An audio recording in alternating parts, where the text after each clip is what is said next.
Ken Haddad, the man who created the internet here at Local 4 and is the head of all things magic on clickondetroit.com. It's great to see you. I think Friday. that you're the most recurring person here that's been on the Daily Plus Live, and I love every minute of it. I'm the most convenient guest also, because he actually sits right there. So. I could throw a wad of paper and hit him. Somehow always available. No, but I think it's great because you're able to tell us you actually watch the trends and numbers. You know how people are engaging with us and the content that they love to see and the stories that they love to see.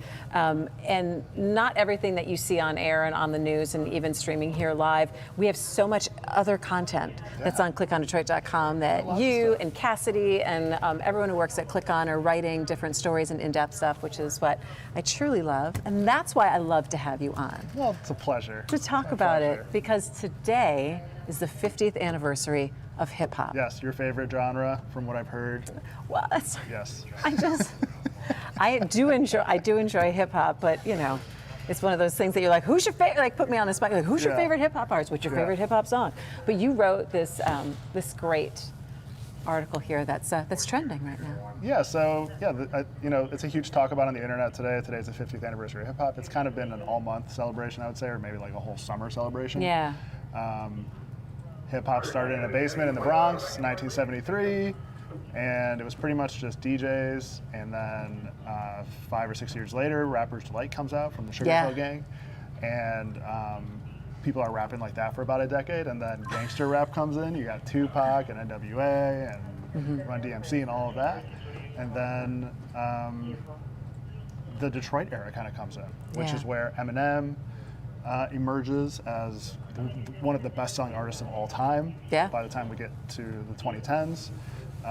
And Jay Dilla, who is one of the most influential hip-hop producers of all time, who died very early at 35, I think. Back in 2006. There's a book out. Big book out. By him, or about him. Yeah, there's also a Questlove documentary coming out. Oh, yeah. About Jay Dilla as well. But yeah, Detroit has a huge hip hop scene still today. Sure.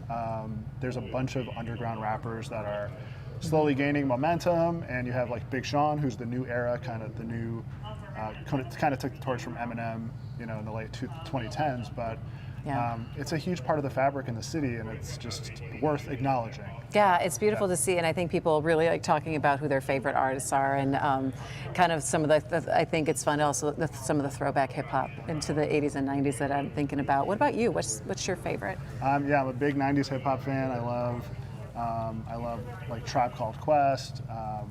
Favorite Tribe Called Quest song? Can I Kick It? I love Biggie and Tupac. I love both of them, even though they hated each other.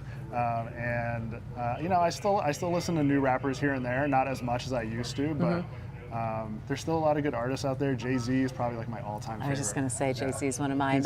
And I think it's one of those things too, and when we talk about music, we all gravitate towards back the time, I think, in our late teens and maybe early 20s, that's where we gravitate. That music stayed gold for us in a certain way, because I think it takes us back to the time in youth where the possibilities that we felt things so intensely in our lives, and that was the soundtrack to it, which is why I'm still like 90s on 9 on my Sirius XM station, you head back to it. Yeah, well, that's why I love Biggie and Tupac, because I really identify with that very much. It's very relatable to me. No, not really, but that's okay. That's okay. You know what the kids say, you're pretty dope and fresh. I'm pretty hip,